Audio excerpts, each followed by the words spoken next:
Sejarah garam bermula dengan kemunculan manusia. Manusia dengan semula jadinya memakan garam apabila memakan buah-buahan dan ikan dari laut. Tetapi pada masa sekarang, garam dilihat sebagai musuh kesihatan manusia. Garam buluh telah muncul dalam pasaran sebagai alternatif. Tapi apakah perbezaan di antara garam biasa dan garam buluh?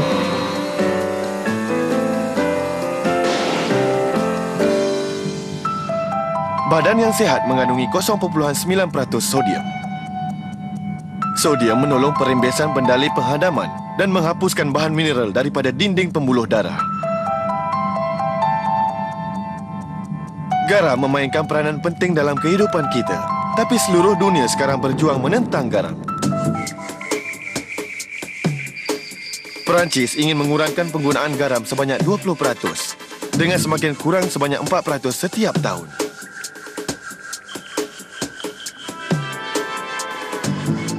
Amerika Syarikat juga telah mengubahkan had pengambilan garam dengan setengah.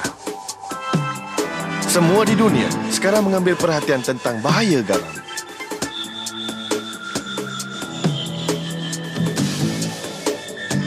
Dan keadaan ini menunjukkan pengambilan garam halus yang melampau adalah bahaya untuk kesihatan kita.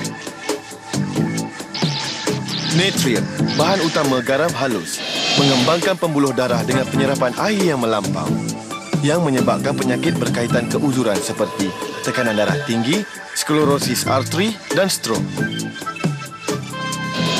Satu eksperimen dijalankan di antara 5 kumpulan bergantung dengan jumlah pengambilan garam. Kumpulan dengan jumlah tertinggi pengambilan garam didapati 2 kali ganda akan mendapat barah gastrik. Lebih tinggi pengambilan garam, lebih tinggi kemungkinan akan mendapat barah gastrik. Jadi patutkah kita berhenti memakan garam? Tidak.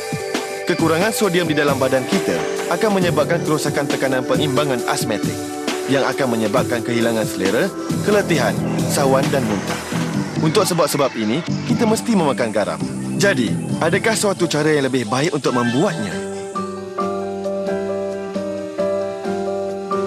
Untuk pelan alternatif, kita menziarahi rumah Encik Yang Chun Ho. 어머니 지금 뿌리신 게 소금인가요? 아니요, 소금이 아니고요. 죽염이거든요. 저희는 애들 아빠 때문에요. 전부 음식에다가는 일반 소금 사용을 하지 않고 죽염을 사용을 합니다. 8 tahun lalu, Encik Yang terpaksa pergi ke wad kecemasan kerana mengidap gastrik teruk yang disebabkan diet yang terlalu masin. Sejak kejadian itu, mejanya telah bebas dari garam halus. Dan sejak dari itu, dia telah menggantikan garam halus dengan garam buluh dan keadaannya telah menjadi lebih baik. 지금은 물론 그게 이제 꼭 죽염이라고 단정할 수는 없지만은 우연히 될지 몰라도 오랜 동안 죽염을 복용하면서 지금은 아무런 불편을 못 느끼고 있어요. 기다리고 있을 텐데. Jadi, adakah diet menggunakan garam buluh sebagai ganti garam biasa lebih baik untuk merawat penyakit teruk seperti gastritis?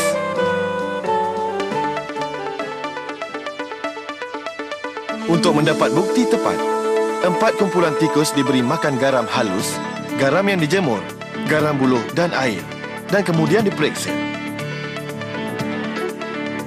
Selepas masa berlalu, tikus yang diberi makan garam halus didapati ada kerosakan sel yang teruk di keliling vena utama. Tikus yang diberi makan garam buluh tiada kerosakan sel langsung.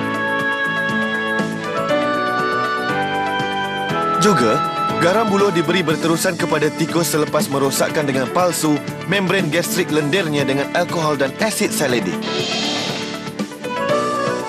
Sebagai keputusannya, pemulihan biasa membran gastrik lendir yang rosak itu boleh dilihat.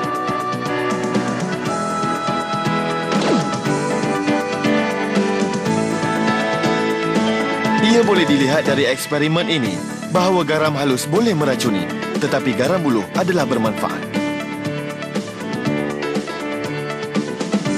Tetapi apakah sebabnya? Walaupun garam yang dijemur mengandungi mineral dan tenaga hidup yang berkandungan tinggi, kandungan mineralnya hilang dalam proses penapisan dan hanya bahan garam yang berbahaya ditinggalkan. Tetapi bagaimana pula dengan garam buluh? Satu analisis diminta di Institut Maju Korea Sains dan Teknologi. Tidak seperti garam halus yang mengandungi 99.8% sodium klorida, garam buluh penuh dengan zat makanan dan mineral dan tidak mengandungi ketidakjatian yang dijumpai di dalam garam halus. Juga, mineral seperti magnesium dan kalsium yang tidak dijumpai di dalam garam halus ada di dalam garam buluh yang bermanfaat untuk buah pinggang. Ia menghalang penimbunan di dalam badan dan menolong pembuangan bahan masin.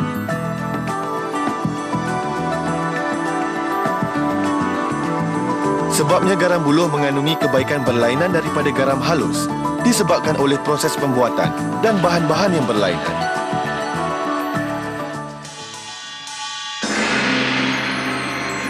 Hutan buluh dan bunyi daun ditiup angin nyaman dan sungguh menyegarkan. Yosan, seorang Sami beragama Buddha, ialah aset kebudayaan Korea nombor 23 dan pembuat garam buluh. Kim Mi-so dilahirkan dan dididik di Kanada, menziarah Kocha, daerah utara Chola, untuk belajar cara membuat garam buluh. 안녕하세요. 선생님, 주겸이라는 무엇인가요? 주겸이요? 네. 우리 바닷가에 나는 재래식 방법에 의해서 만든 소금을 3년 이상 먹은 대나무에다가 파져 넣어가지고 8번을 굽고 9번 되는 노전이 만든 거예요. 그 주겸의 자종은 요새 이제 새로 거시해봐야겠지만 옛날 것으로 봐서는 우리 인천에 있는 모든 찌꺼기 그것들을 싹 씻어내는 작용을. Buluh yang digunakan untuk garam buluh adalah dari 3 hingga 5 tahun. Minyak buluh di dalam batang-batang itu menolong mengurangkan tekanan darah tinggi dan suhu badan tinggi. Minyak buluh dan cairan dalamnya diserap oleh garam yang dijemur di dalam proses pembakaran dengan menggunakan pokok buluh. Ini menghasilkan bahan-bahan yang terbaik dari garam buluh. 대나무마다 색깔이 틀린데요. 옅은 초록도 있고 짙은 초록도 있고 아니면 좀 노란 색깔이 있는데 뭐 차이점이 있나요? 있어요.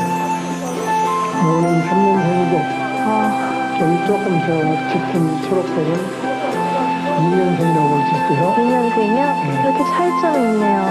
그리고 이제 이보다 좀 더 색깔이 노란 거. 네. 그건 이제 3년 이상 5년 타임 뜻이라고 하면. 그러니까 나이 차이네요.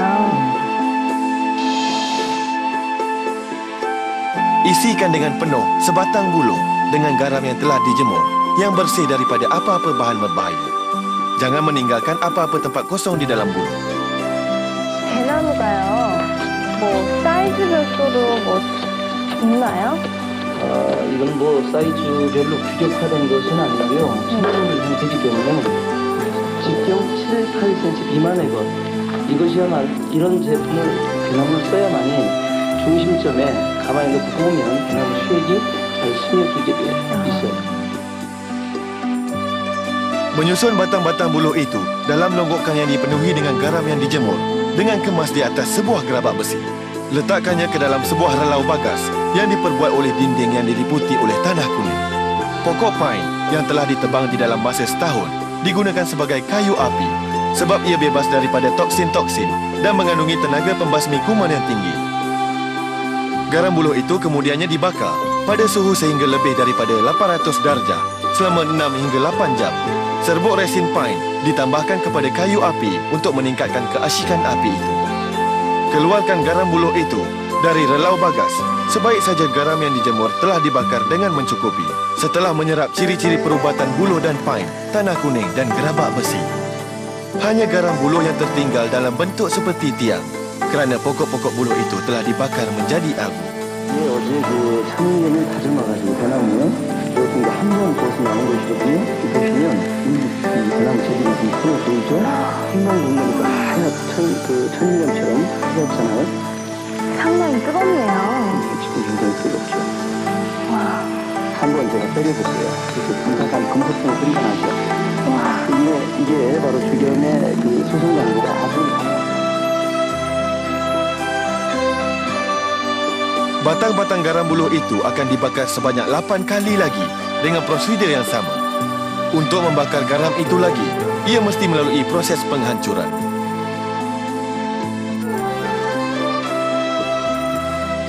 Garam buluh yang telah dihancurkan, kemudiannya direnjeskan dengan air tanah kuning yang mengandungi sulfur dan tenaga bumi yang tinggi.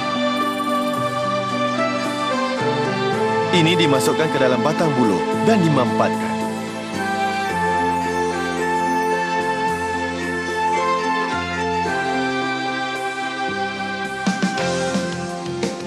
Sebagai garam buluh, semasa ia dibakar dari tahap 1 hingga tahap ke-8, boleh diperhatikan perubahan warna. Warna garam buluh itu semakin menjadi kekelabuan. Apakah kebaikan yang garam buluh kandungi selepas melalui proses ini? Sebuah eksperimen anti kuman telah dijalankan dengan garam buluh. Sayur-sayuran yang mudah rosak telah dibubuh garam bakar dan garam buluh, dan selepas itu disimpan pada suhu 25 darjah. Keputusan yang diperhatikan menunjukkan tumbuhan kulat pada sayur-sayuran yang dibubuh garam biasa yang dibakar. Garam buluh dibuktikan lebih berkesan untuk menghalang kereputan dan ia sedang dipatenkan sebagai sebuah bahan anti kuman untuk mengekalkan kesegaran.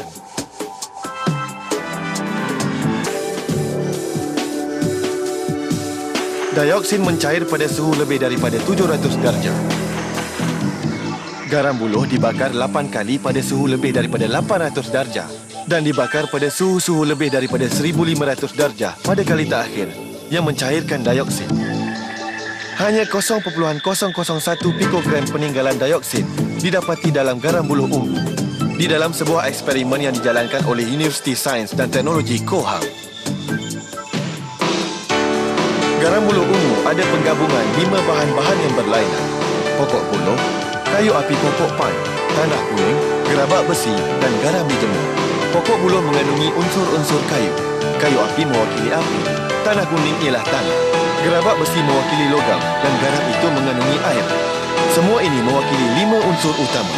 오행이라고 하는 거는 항상 예를 들어서 공을 예로 들면 공의 한쪽이 그다음에 반대쪽 그리고 이 5개가 이루어져 있는 공이라고 예를 들었을 때 한쪽이 찌그러들면 반대쪽은 항상 영향을 받게 돼 있습니다. 그런 것처럼 완벽하게 어떤 조화를 이루고 있는 상태가 돼야 가장 이상적인 상태가 되는데 주겸이라고 하는 거는 목화투금수의 내용이 전부 다 들어가 있는 상태이기 때문에 우리가 오행으로 봤을 때는 가장 이상적인 물질이라고 할 수 있죠.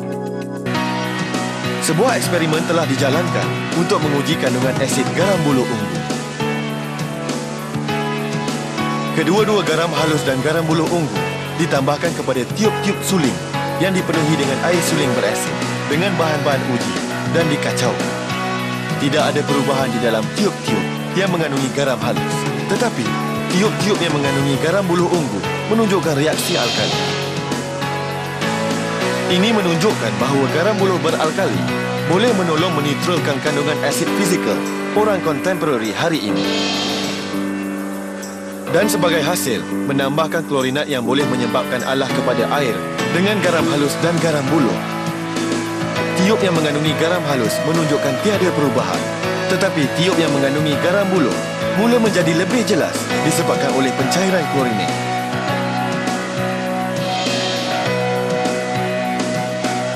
Dari eksperimen kesan anti alah garam buluh ungu, bukti saintifik tentang kesan garam buluh ungu pada alahan seperti atopic dermatitis telah diuji.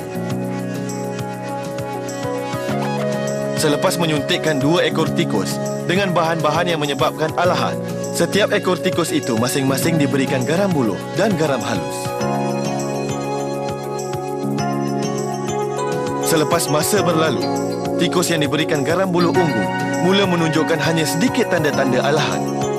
Tetapi tikus yang diberikan garam halus menunjukkan alahan pada seluruh belakangnya.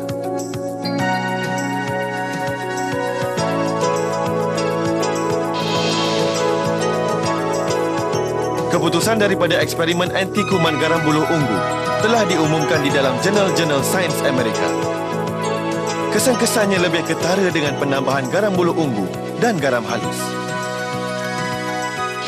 요즘에 그 알레르기 질환자가 많이 있거든요. 특히 이제 아토피 때문에 고생하는 환자들이 많은데 이게 이제 환경 변화라든지 이런 것 때문에 이제 발생하는데 죽염이 그런 알레르기 반응을 아주 현저히 억제하는 뭐 이런 효과들을. Juga, apabila sel-sel kebal dirawat dengan garam buluh, sebanyak 50% bahan menyebabkan alahan boleh dikurangkan. Disertasi yang menyatakan pendedahan ini diumumkan di dalam jurnal-jurnal saintifik. Kekurangan kadar garam buluh ungu telah diuji. Paku besi diletakkan ke dalam air yang telah dilarutkan dengan garam halus dan garam buluh ungu. Selepas 1 hari, paku di dalam air garam halus mula berkarat, tetapi paku di dalam garam buluh ungu tidak berkarat.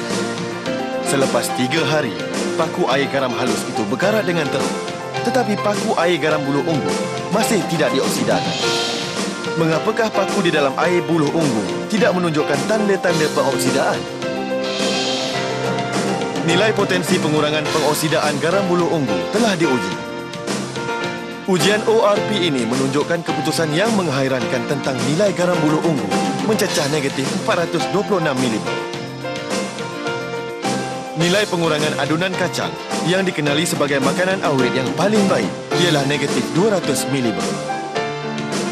Ini menunjukkan pengurangan kadar garam buluh ungu dengan 2 kali ganda kadar nilai adunan kacang. Malahan kadar pengurangan vitamin C hanya 100 mg yang diketahui sebagai sihat. 그동안에 죽염이 그렇게 환원력이 높다는 것이 많이 알려졌어요. 여기를 이야기하면 환원을 방지하는 효과가 예상되기 때문에 그것을 실제 생체 내에서 그런 항산화 효과가 있는지 이런 것들을 지금 규명하고 있는데 상당히 흥미로운 결과들이 지금 도출되고 있는 상황이 있습니다. 그러니까 이를테면 우리 세포든지 우리 장기 기관들이 자꾸 산화돼서 노화되고 그러는데 그런데도 좀 조절하는 그런 기능이 있을 것으로 저희가 지금 생각을 하고 있습니다. Bagaimanakah kita boleh menggunakan garam buluh ungu dalam kehidupan harian kita? Untuk gusi yang lemah dan mempunyai infeksi, menggosok gigi dengan garam buluh boleh menyembuhkan jangkitan dan membuat gigi bertambah sihat dan kuat. Mula-mula bersihkan bahan makeup dengan sabun, kemudian cuci muka dengan garam buluh yang telah dilarutkan dalam air panas. Secara perlahan-lahan cuci muka dengan lembut, tekan dengan perlahan seperti mengurut. Restoran ini menggunakan garam buluh untuk menggantikan garam masakan. Garam buluh digunakan dalam semua hidangan yang membuka selera. Maupun harga garam buluh lebih tinggi, apakah sebabnya tukang masak menggunakan garam buluh tetapi bukan garam masakan? 제가 이가 나빠가지고 그러니까 소화가 안 돼서 밥을 제때 먹질 못했었거든요. 감기가 심하고 그래서요. 근데 우리 죽염을 먹고 나서 일단 변이 시원하게 잘 나오고 유당병 쓰리던 거에 완전히 다 나았고요. 그리고 소화가 일단 잘 돼요. 그래서 이걸 너무 좋아서 죽염으로 음식을 만들어 본 것처럼 해가지고 이게 지금 이제 식당에서도 아마 이걸 보급을 해보면 더 낫지 않을까 싶어서 이걸 시작을 하게 됐거든요. 일단 손님들이 깔끔하다고 좋아하세요. 맛이 깔끔해서. Hidangan dimasak dengan garam buluh oleh pemilik yang berpengalaman. Ramai pelanggan makan di sini bukan kerana rasanya, tetapi untuk kesihatan mereka. 평소에 여기가 안 좋아서 죽염을 이렇게 섭취하고 있는데 마침 회사 근처에 죽염으로 음식을 만드는 곳이 있다고 해가지고 이렇게 자주 찾고 있습니다. Disebabkan garam makanan yang bertoksik akan mengancam kesihatan kita, garam buluh muncul sebagai garam yang berkhasiat kerana ia terhasil oleh usaha yang gigih dan ramuan yang berkualiti tinggi. Sekarang anda boleh mendapat gizi yang seimbang dengan garam buluh dan hidup dengan lebih sihat.